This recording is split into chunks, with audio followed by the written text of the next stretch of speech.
ప్రియుడా, నీ ఆత్మ వర్ధిల్చున్న ప్రకారము నీవు అన్ని విషయములోనూ వర్ధిల్చు సౌఖ్యముగా ఉండవాలని ప్రార్థించుచున్నాను.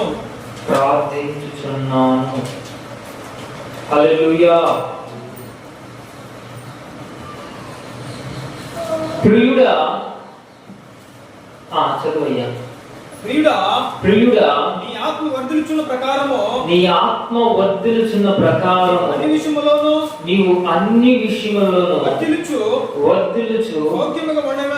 సౌఖ్యముగా ఉండవలెనని ప్రార్థించుచున్నాను. భక్తుడు తన పత్రికలో ఈ విధంగా సంఘానికి రాస్తూ ఆయన సెలవిస్తూ ఉన్నాడు, ప్రియుడా, నీవు అన్ని విషయంలో వర్ధిల్లుచు సుఖముగా సౌఖ్యముగా నీవు ఉండాలని నా ప్రార్థనలో జ్ఞాపకం చేసుకుంటున్నానని భక్తుడు సెలవిస్తూ ఉన్నాడు. ఏమండి, అన్ని విషయాల్లో నీవు వర్ధిల్లాలి. ఏ విషయంలో నీకు కొరత పొదుగా ఉండకూడదు. సమస్త విషయాల్లో నీవు వర్ధిల్లి అన్ని విషయాల్లో నీవు సౌఖ్యముగా సంతోషముగా సుఖముగా నీవు ఉండాలని నేను ఆశపడుతున్నానని భక్తుడు సెలవిస్తా ఉన్నాడు. నాకు ప్రియమైన వాళ్ళని గమనించండి. అయితే సాధారణ మానవుడు క్రైస్తవుడుగా పేరు పెట్టుకొని క్రైస్తవ మందిరాల్లో ప్రార్థనా పరుడుగా ఉంటూ, అయితే ఆ వ్యక్తి అన్ని విషయాల్లో సౌఖ్యముగా ఉన్నాడా అంటే ఎవరైనా సమాధానం చెప్పగలరండి? అయ్యా, నాకు ఏ కొరత లేదు, నాకు ఏ పొదుగా లేదు, నేను అన్ని విషయాల్లో సౌఖ్యంగా ఉన్నాను, నేను అన్ని విషయాల్లో సుఖముగా ఉన్నాను, నాకు అసలు ఏ పొదుగా లేదయ్యా, నాకు ఏ కొరత లేదు, నేను సంతోషంగా సమాధానంగా నెమ్మదిగా ప్రశాంతంగా అని ఎవడైనా చెప్పగలరా? మీరు ఆలోచించండి. ఏ మానవుడైనా ఏ మనిషి అయినా అన్ని విషయాల్లో సౌఖ్యంగా సమాధానంగా ఉండడంటారండి? మనము మన హృదయం పైన చేసుకుని ఆ మాట చెప్పగలమా? మేము అన్ని విషయాల్లో సంతోషంగా ఉన్నామయ్యా, మేము అన్ని విషయాల్లో సమాధానంగా ఉన్నామయ్యా అంటే ఎవరైనా చెప్పగలరండి? ప్రేమ వాళ్ళని గమనించండి. ఆశీర్వాదం ఉంటే వారిలో ఏదో ఒక కొరత, అన్ని వారు సంపాదించుకున్న ఆస్తులు అంతస్తులు, ఎవరి బంగారము ధనము పొలాలు ఇల్లు ఎన్నో మనం సంపాదించుకున్న మనసులో నెమ్మది అనేది వారిలో కొరత ఉంటుంది. హల్లెలూయా. ఏదో అన్ని ఉన్నా అనారోగ్య కొరత వారిలో ఉంటుంది. బాగా డబ్బున్న వారిలో మనం చూస్తే, బాగా కోట్లు సంపాదించిన వారిలో మనం చూస్తే, ఏమండి వారు కోరుకున్నది తినడానికి వారు కోరుకుంటే సెకండ్లో వారికి తెచ్చి పెడతారు. కానీ అది తినే ఆరోగ్యము వారికి ఉన్నదా అంటే ఆ ఆరోగ్యము వారికి ఉండదు, ఖచ్చితంగా. ఎందుకంటే షుగరో బీగో, ఏమండి ఆయాసము ఉపసము ఏదో ఒక రోగము వారిని పట్టి పీడిస్తారు. అనుకుంటే ఏదైనా తినగలరు, కానీ తినడానికి అర్హత లేదు వాళ్ళకి. కారణం ఏంటి? అనారోగ్యం అనే ఒక కొరత వారిని వేధిస్తా ఉంది. ఇంకో రకమైన మనుషులు ఉంటారు. ఆరోగ్యము అన్ని బాగుంటది, రావు తిన్నా అరిగించుకునే శక్తి వారికి ఉంటుంది, బండలు తిన్నా కూడా అరిగించుకుని సంతోషంగా జీవించే ఆరోగ్యము వారికి ఉంటది, ఆ శక్తి బలము వారికి ఉంటది. కానీ కోరింది తినలేక, ఏమండి ఆశపడింది తెచ్చుకోలేక, పిల్లలు అడిగింది ఇవ్వలేక, నాన్న అది కావాలి నాన్న అంటే అది తెచ్చి ఇచ్చే స్తోమత వారికి లేక, భార్య ఏమండి పలాని తీసుకొని రండి అంటే అది కొనిచ్చే సామర్థ్యము ఆ భర్తలో లేక ఆర్థిక ఇబ్బంది వారిని వేధిస్తా ఉంది. అవునా కాదా? అది దేవుడు నాకు చదివిస్తా ఉంది. ప్రియుడా, నీవు వర్ధిల్లిన కొలది నీవు సుఖముగా సౌఖ్యముగా ఉండాలని నేను ఆశపడుతున్నాను. నీవు అన్ని విషయాల్లో, పలానా విషయంలో కాదు, నీవు ప్రతి విషయంలో సౌఖ్యముగా నీ ఉండాలని, సుఖముగా నీ ఉండాలని నేను ఆశపడుతున్నాను. ప్రియుని వలన నీవు వర్ధిల్లిన కొలది నువ్వు సౌఖ్యంగా ఉండాలని నేను ఆశపడుతున్నాను. నేటి సమాజంలో వర్ధిల్లుతున్నారండి. కొందరు వర్ధిల్లుతున్నారు. ఎలా వర్ధిల్లుతున్నారంటే పాపములో వర్ధిల్లుతున్నారు. అవునా? ఎందరో ఆత్మీయంగా వర్ధిల్లేవారు కొందరైతే పాపములో పరిపక్వత చెంది పాపములోనే వర్ధిల్లేవారు అనేకులు కనబడతా ఉన్నారు.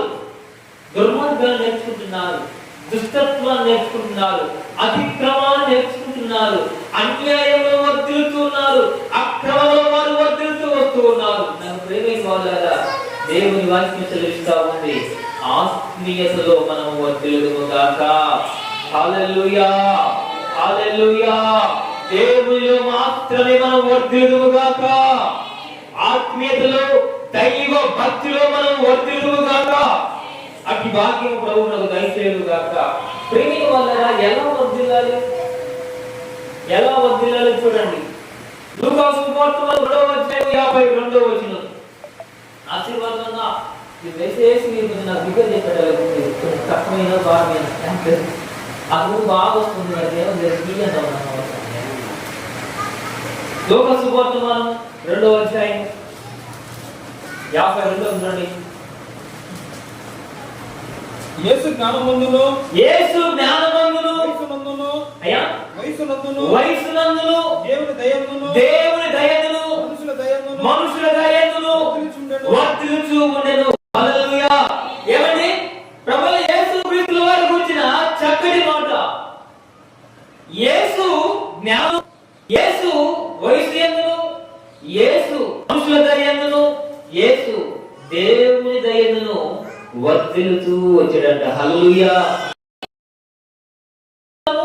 కొన్నిసార్లు సాధారణ మానవుని యొక్క ఆలోచన ఏంటంటే, నాకేంటి, నేను భక్తి చేస్తున్నాను కదా, నాకేంటి, నేను దేవుని విశ్వాసే కదా, నాకేంటి, దేవుని సన్నిధానంలో ప్రార్థన చేసే ప్రార్థనా పరులను కదా, అయ్యో దేవుని కొరకై ఏదో చేయగలిగే వ్యక్తిని కదా, అయ్యో దేవుని కొరకై ఏదో ఇచ్చే వ్యక్తిని కదా, అయ్యో నాలో ఒక నీతి ఉంది, నాలో ప్రార్థన ఉంది, నాలో భక్తి ఉంది కదా, నాకు ఇక లోక మనుషుల సహాయం నాకు అవసరమా?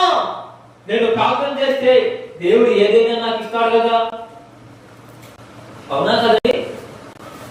వాళ్ళంతా స్వల్ప మానవులు, వాళ్ళంతా నా ముందు నా అధికారం ఏంటి, నా బలం ఏంటి, నా బలం ఏంటి, నా సంపద ఏంటి, నా ఘనత ఏంటి, నా ఉద్యోగం ఏంటి, నేనేంటి, నాకు కూడా సహాయం చేయడం ఏంటి అని మానవుడు అనుకుంటాడు. అయితే దేవుడి గురించి రాయబడిన మాట ఏంటంటే, యేసు దేవుడి దయయందును మనుషుల దయయందును వర్ధిల్లుచూ ఉండెను. హల్లెలూయా. ఎవరి దయనండి? మనుషుల దయయందును దేవుని దయయందును. సాక్షాత్ ఎవరి వ్యక్తి? సర్వలోక అధిపతి, సర్వలోక నాయకుడు, వెల్పులలో బహు గణుడు, ఒక్క మాట చేత ఈ సృష్టిని యావత్తును కలుగు చేసిన దేవుడు. ఆయన నోటి మాట సెలవిస్తే చాలు సమస్తము జరిగి సమకూడుతుంది. ఆయనకు ఈ లోకంలో ఎవడైనా ఆయన జయించగలిగిన గొప్పవాడు ఎవరైనా ఉన్నాడా? ఆయనకు సాటి ఎవరైనా ఉన్నారా? రాజులకే రాజు, ప్రభువులకే ప్రభువు, అతి భీకర భయంకరుడు. మరి ఆయన అంటాడు, అంత గొప్పవాడే, అంత పరాక్రమశాలే, అంత యుద్ధస్తుడే అంటాడు, యేసు మనుషుల దయందును వర్ధిల్లుచూ ఉండెను. హల్లెలూయా. అంటే ప్రియమైన వాళ్ళారా, నా ఉద్దేశం ఏంటంటే, సాక్షాత్తు దేవాది దేవునికే మనుషుల దయ అవసరం వచ్చింది, మనుషుల యొక్క సహాయం అవసరం వచ్చింది. సర్వలోక దేవునికి మనుషుని యొక్క సహాయం అవసరమైతే, ఈరోజు స్వల్ప మానవులు అండి మనుషుల జీవితం నిలబెట్టిందంటే, అంతల్లోనే కనబడి అంతల్లోనే మాయమై ఆవిరి వంటిదిరా జీవితం, లోకాన కాదేవి శాశ్వతం. అంతలో కనబడి అంతలో మాయమైపోయే ఆవిరి లాంటిది. ఇంకా కొన్ని మాటలు ఉంటాయి మనుషుల గురించి. అప్పుడే మనిషి అందంగా కనబడి అంతలోనే వాడిపోయే గడ్డి పువ్వు వంటిది మానవుని జీవితం. ఏమిటి? తెల్లమని ఆ పువ్వు పరిమళించి సువాసనగా ఎంతో ఆహ్లాదకరంగా అందంగా ఆ పువ్వు కనిపిస్తుంది. సాయంత్రంలోగా ఆ పువ్వు వాడిపోయి రాలిపోతుంది. అందుకే భక్తులు పడతారు, పువ్వు లాంటిది జీవితం రాలిపోతుంది, గడ్డి లాంటిది జీవితం వాడిపోతుంది. ఏ దినమందైనా ఏ క్షణమైనా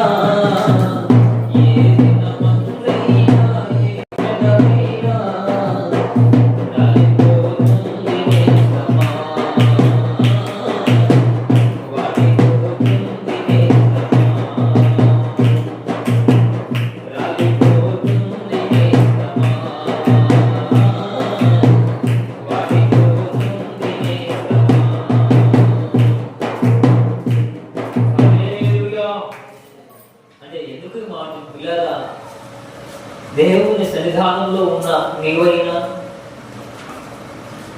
దేవుని వాక్యాన్ని బోధించే నేనైనా, లేకపోతే ఈ శబ్ద యంత్రం ద్వారా వినే ప్రజలైనా, ఈ యూట్యూబ్ లైవ్ ద్వారా చూస్తున్న వేరెవరైనా సరే, మానవుని జీవితము ఇతర మానవులతో ప్రతి మనుషుని యొక్క సహాయం ప్రతి మానవునికి అవసరమే. ఏదో ఒక దశలో ఖచ్చితంగా. ఏనాడు మనిషి అతిశయపడకూడదు, ఏనాడు మనిషి గర్వపడకూడదు, ఏనాడు మనిషి తన నుండి గర్వపడకూడదు. ఎందుకంటే సాటి మనిషి సహాయం అవసరము, వారి దయ అవసరము, వారి ప్రేమ అవసరము, వారి అనురాగము సాటి మనిషికి అవసరము. కాబట్టి సాధ్యమైనంత వరకు ఒకరి పట్ల ఒకరు ప్రేమ, అనురాగము, ఐక్యతలు కలిగి జీవించాలి, సమాధానం కలిగి జీవించాలి, ప్రేమ కలిగి జీవించాలి ఒకరి పట్ల ఒకరు. ఎందుకంటే యేసుక్రీస్తుల వారి గురించి రాయబడిన మాట ఏంటంటే, యేసు మనుషుల దేవుని దయను వర్ధిల్లుతూ వచ్చాడంట. కాబట్టి దేవాతి దేవునికే మనుషుల సహాయం అవసరమైతే ఈరోజు నీవు నేను ఎంతండి? ఈరోజు నీవు నీ బ్రతుకు నా బ్రతుకు ఎంత?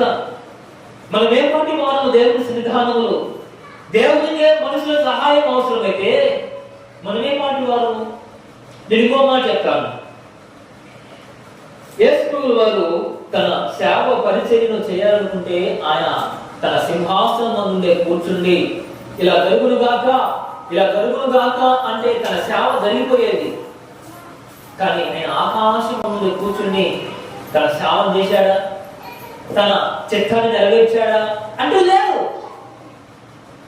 సేవకులు ఎన్నుకున్నాడు, శిష్యుల్ని ఎదుర్కొన్నాడు, మనుషుల్ని కోరుకున్నాడు, సేవకులు ఏర్పరుచుకున్నాడు. ఈ రోజు ఇక్కడికి వచ్చానంటే నా ఇష్టమో మీ ఇష్టమో కాదు, దేవుడే నన్ను ఏర్పరిచి, దేవుడే నన్ను పిలిచి మీ మధ్యలోనికి నన్ను నడిపించి ఈ మాటలు నా ద్వారా మీకు బయలుపరుస్తున్నాడు. కారణం ఏంటి అంటే దేవునికి కూడా ఒక మనుషుని సహాయము అవసరమే. మరి నువ్వు నేనంత అంటే నేను చెప్తుంది పిల్లగా, ప్రతి మనిషికి సాటి మనిషి సహాయం అవసరం. కాబట్టి ఒకరి పట్ల ఒకరు ప్రేమ కలిగి ఉండాలి, ఒకరి పట్ల ఒకరు దయని కలిగి ఉండాలి, ఒకరి పట్ల ఒకరు కరుణ, వాత్సల్యాన్ని ఏమండి కలిగి జీవించినట్లయితే ఒకరి పట్ల ఒకరు మనము దయలు, మనుషుల దయలు ఎదిగి మనము వర్ధిల్లుదుముగాక. హల్లెలూయా. చూడండి, రెండో మాట మీకు చూపిస్తాను.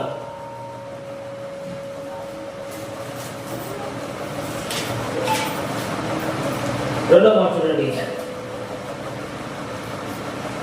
యెహోషువ గ్రంథము 1వ అధ్యాయం 8వ వచనం. యెహోషువ గ్రంథము ఆలస్యం అయిపోయిందని నేను ప్రధానంగా ముగించేస్తాను. యెహోషువ గ్రంథము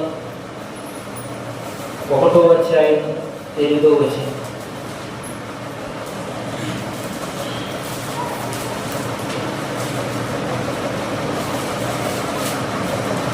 చదువునా చదువురా చదవలేదు చదువుతారు కదా నా పాటలు చదువునా. అయితే నిపుణము కలిగి యెహోషువ 1:8 ఈ ధర్మశాస్త్ర గ్రంథమును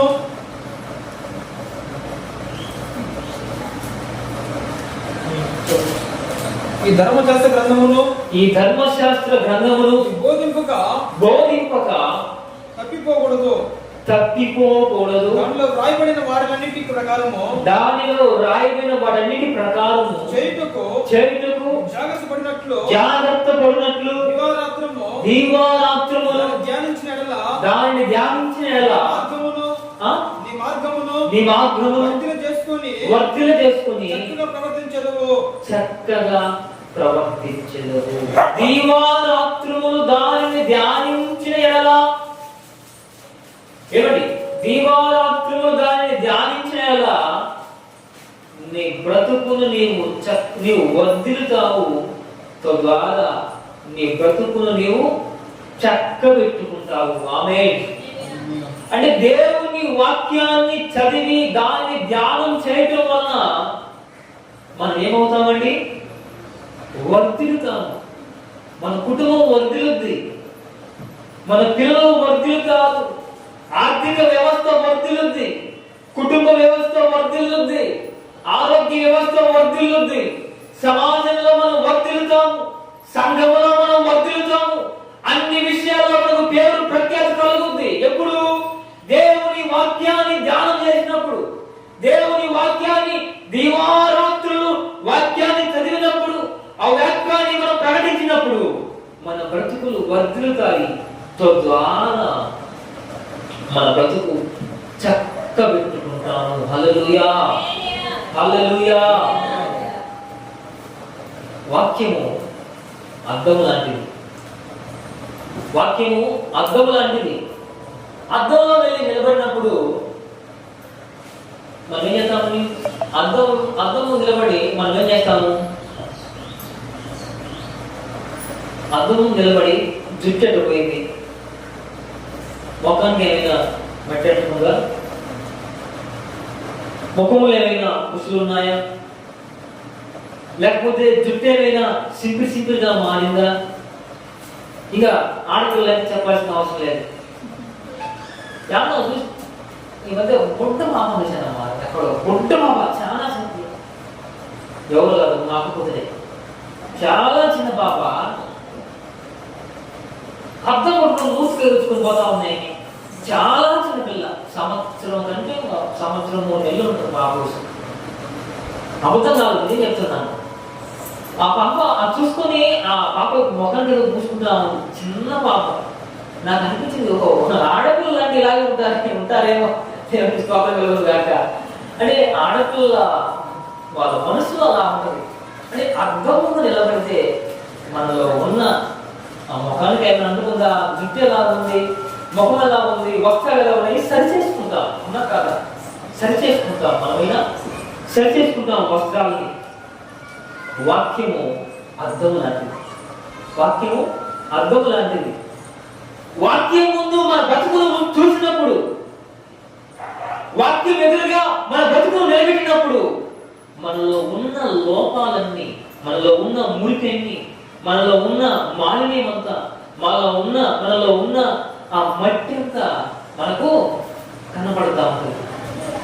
అద్దంలో ఏ విధంగా అయితే మన ముఖంలో ఉన్న మురికి కనబడుతుందో, అద్దంలో ఏ విధంగా మనలో ఉన్న మాలిన్యం కనబడుతుందో, వాక్యం ఎదురుగా నువ్వు నిలబడినప్పుడు, వాక్యాన్ని ఎదురుగా నీవు నిలబడినప్పుడు నీలో ఉన్న మాలిన్యము, నీలో ఉన్న మురికి, మనలో ఉన్న మురికి బయటపడుతుంది. ద్వారా వాక్యము ద్వారా మనలో ఉన్న పొరపాటులను, మనలో ఉన్న అతిక్రమములను సరిచేసుకుని మన బ్రతుకును చక్కబరుచుకుంటాము. హల్లెలూయా. తద్వారా వర్ధిల్లుతాము. కాబట్టి ఎంతమంది వాక్యాన్ని ధ్యానం చేస్తా ఉన్నారు? ఎంతమంది వాక్యాన్ని వింటున్నారు? ఎంతమంది వాక్యాన్ని పంచుతున్నారు? అసలు ఎంతమంది వాక్యానికి విలువిస్తున్నారు? నా ప్రియ దేవుని పిల్లలారా, వాక్యాన్ని చదవటం వలన, వాక్యాన్ని ధ్యానం చేయటం వలన మన కుటుంబాలు నిత్యముగానే వర్ధిల్లుతాయి. హల్లెలూయా, హల్లెలూయా.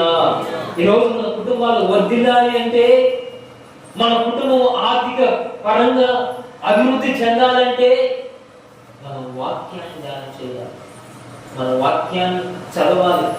ఒకవేళ మీరు అనొచ్చు, అయ్యా మేము కూడా వర్ధిల్లాం, ఈ మధ్య చంద్రబాబు గారు 7,000 పింఛనేశారై అంటారు. అలా కాదు. ఆర్థిక పరంగా, ఆత్మీయంగా మన కుటుంబాలు బాగుపడాలి, మన వ్యవస్థ, కుటుంబ వ్యవస్థ బాగుపడాలి, బంధు వ్యవస్థ అభివృద్ధి అవ్వాలి, ఆరోగ్యపరంగా మనం వృద్ధి అవ్వాలంటే వాక్యాన్ని మనం ధ్యానం చేయాలి, వాక్యాన్ని మనము పంచాలి. చూడండి, 3వ చూపిస్తాను, నేను ముగించేస్తాను, మీరు కష్టపడతాను, ఆలస్యం కాబట్టి. ఈరోజు కీర్తనలు 92:13 అయ్యా. యెహోవా మందిరములో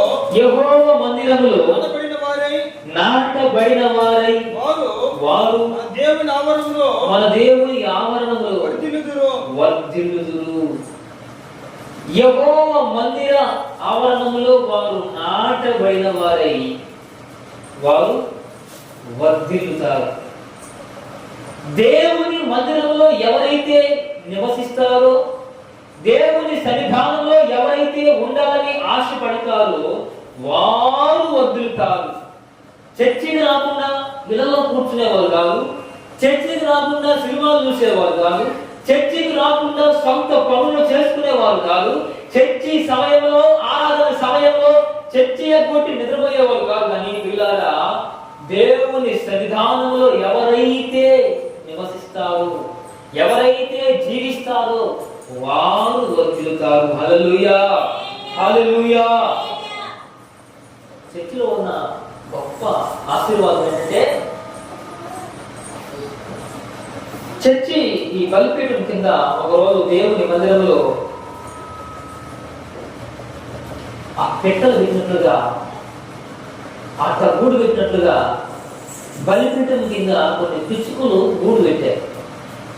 దావీదు మందిరంలోకి వచ్చి చూసి గుండెలు బాదుకుంటూ బోర్న ఏడుస్తా ఉన్నాడు. అయ్యగారు ఏడుస్తున్నాడు, గూడు పెట్టినా, అయ్యో నా దేవుని మందిరంలో మీరు గూడు పెట్టారా అని ఏడుస్తున్నాడంటే కాదు. వాటిని చూసి దావీదు, ప్రభువా, ఈ విలువ లేని పిచ్చుకులకు ఎంత భాగ్యము కలిగినది, నిత్యము నీ సన్నిధిలోనే నివసించే ఇంత గొప్ప భాగ్యాన్ని పిచ్చుకులకు ఇచ్చావు, నాకెందుకు లేదు? అయ్యా, నీ ఎల్లవేళ ప్రతి నిత్యము నీ సన్నిధిలోనే, నీ బలిపీఠం మీదనే నా బ్రతుకు కొనసాగాలయ్యా, నీ మందిరంలోనే నా బ్రతుకు కొనసాగాలి, నా జీవితం కొనసాగాలయ్యా అంటూ రోజించి గుండెల బాగుంటూ కీర్తనకారుడైన దావీదు ఏడ్చాడండి. అంటే దేవుని సన్నిధిలో ఉన్న విలువేంటో, దేవుని సన్నిధిలో ఉన్న ఆ ఆశీర్వాదం ఏంటో, దేవుని సన్నిధిలో ఉండే ఆ మేలేంటో దావీదుకు తెలుసు. అందుకే అంటాడు, యెహోవా సన్నిధిలో నాటబడిన వారై వారు వర్ధిల్లుతారంట. హల్లెలూయా, హల్లెలూయా. దేవుని సన్నిధానంలో నీవు ఉంటున్నావా? దేవుని సన్నిధానంలో కాలక్షేపము చేయాలని, నీ సమయాన్ని గడపాలని నీవు ఆశపడుతున్నావా? ఎవరైతే దేవుని సన్నిధానంలో ఉండాలని ఆశపడతారో వారి జీవితాలు వర్ధిల్లుతాయి, వారి బ్రతుకులు మార్చబడతాయి, వారి కుటుంబాలు ఆశీర్వదించబడతాయి, వారు దేవుని సన్నిధానంలో నాటిన మొక్క వలె వారు వర్ధిల్లుతారు. ఎంతమందికి ఆ ఆశ ఉంది? అయ్యా, నా కుటుంబం ఆశీర్వదించబడాలి, అయ్యా నా పిల్లలు వర్ధిల్లాలి, నా కుటుంబం వర్ధిల్లాలి, నా జీవితము దీవెనకరంగా మార్చబడాలి, నా కుటుంబము వెలుగు వలె దీవెనకరంగా మార్చబడాలని ఎంత ఆశపడుతున్నారు? దేవుని సన్నిధానంలో ఉండడానికి ఆశపడండి. దేవుని సన్నిధిలో గడపడానికి మీరు ఆశపడండి. నా ప్రభువే మీ కుటుంబాలను దేవుని సన్నిధిలో నాటి వర్ధిల్లింపజేయును గాక. హల్లెలూయా. పిల్లల చాలా మాటలున్నాయి, ముగిస్తున్నాను. దేవుని సన్నిధానంలో మనం వర్ధిల్లాలి.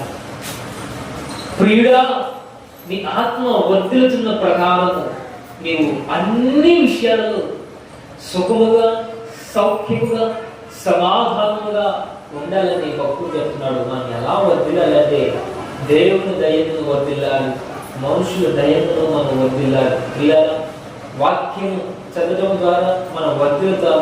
దేవుని సన్నిధిలో ఎవరైతే జీవిస్తారో, దేవుని మందిరంలో ఎవరైతే ఆ ప్రార్థనలో పాల్గొంటారో వారు వర్ధిల్లుతారు. కాబట్టి ఈ భాగ్యం ప్రభు మనకు దయచేయను గాక.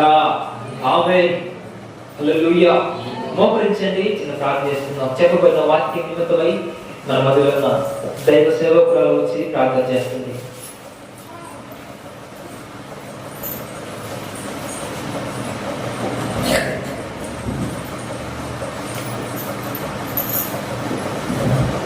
స్తోత్రం స్తోత్రం స్తోత్రం ప్రభు. పరిశుద్ధ కృపా సత్య సంపూర్ణాన్ని పాదములకు లెక్కించలేని స్థితి. స్తోత్రం రాజా. అయ్యా, ఈ సమయాన్ని ప్రభు బహు బలంగా వాడుకున్నందుకు నీకు వందనాలు నాయనా. నీ సేవకుని మరుగుపరుచుకొని ప్రభు అయా మనుషుల దయందును నా తండ్రి, నీ దయందును ప్రభు వర్ధిల్లమైనది. అయ్యా, మీరు మాతో మాట్లాడినారు నా తండ్రి, నీకు స్తోత్రములు నాయన. అయ్యా, మేము మానవులు ఎందును ప్రభు అయా నీ దయ పొందుకుంటూ నాయన మేము వర్ధిల్లలాగా నాయన నీ కృప చూపించినని నా తండ్రి. అయా, నీలో మంచి ఫలించిన నాయన అయా కృపను మాకు దయచేయండి నా తండ్రి, నీకు స్తోత్రములు నాయన. అయా, నీ కృపలో నాయన అయా నీ సేవలో నాయన ఫలభరితముగా మీరు మార్చండి నా తండ్రి. అయా, లైవ్ ద్వారా చూసిన బిడ్డని ప్రభు అయా ఇక్కడ మోకరించిన ప్రతి ఒక్క బిడ్డని కూడా నాయన నీ చేతులుగా చెప్పుకుంటున్నాను నా తండ్రి. అయా, మీరు పరిపాలించండి నా తండ్రి. అయా, మీ చిత్తమే నాయన మాలో సిద్ధించునుగా నా తండ్రి. అయా, మీ వాక్య ఉపదేశం నా తండ్రి. అయా, మాలో నాయన మిమ్మల్ని అమలు వేసుకుంటున్నా తండ్రి. అయా, మేము ఫలించలాగా నన్ను కృప చేయమని యేసే పరిశుద్ధమైన నామములో స్తుతించి అడిగి పెట్టుకుంటున్నాను నా తండ్రి. ఆమేన్. దేవుని యొక్క కానుకలను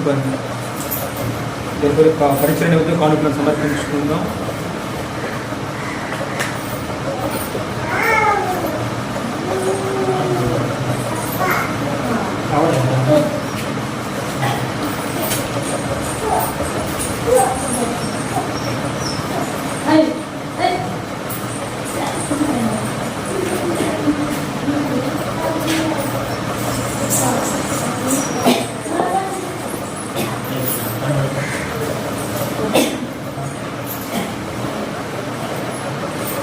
Hallelujah.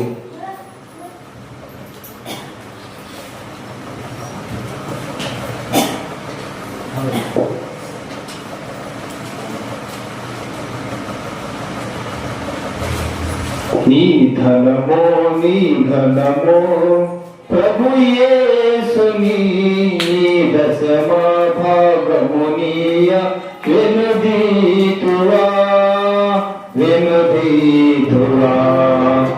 నీ ధనమో ప్రభు యేసుదే నీ దశమా భాగమునియ వెనుదీతువా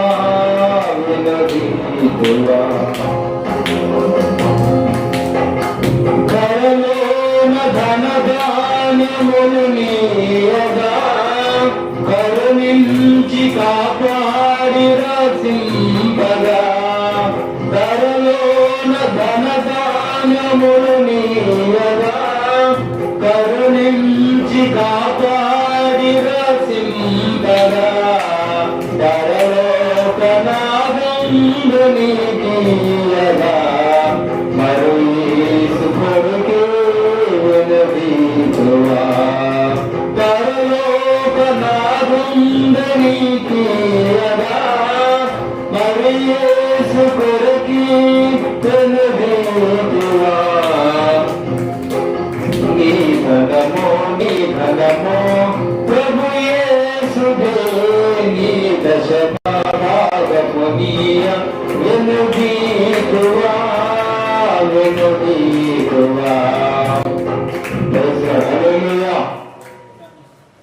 ప్రార్థన చేసుకొని ఇద్దరితో కూడా ఉంచుకుంటాం. వచ్చిన కూడా కలవసినట్లయితే చివరి ప్రార్థన చేసుకుందాం. మహాపరిశుద్ధ ప్రేమగల తండ్రి, మహోన్నతుడ, మహాగణుడ, మీ యొక్క పరిశుద్ధమైన ఘనమైన నామమునకు స్తోత్రములు తెలియపరుస్తున్న దేవా, ఇంతవరకు ప్రభు మీ యొక్క రక్తాల చెట్టు భద్రపరుచుకొని అయ్యా తెలియపరుస్తున్న దేవా, అయ్యా కొద్ది ప్రార్థన ప్రభు మీ నామను మహిమపరిచి ప్రభు ఆరాధించుకున్న ఆయన తుది ఆరాధన ద్వారా ఆయన ప్రభు భక్తుల దర్శనం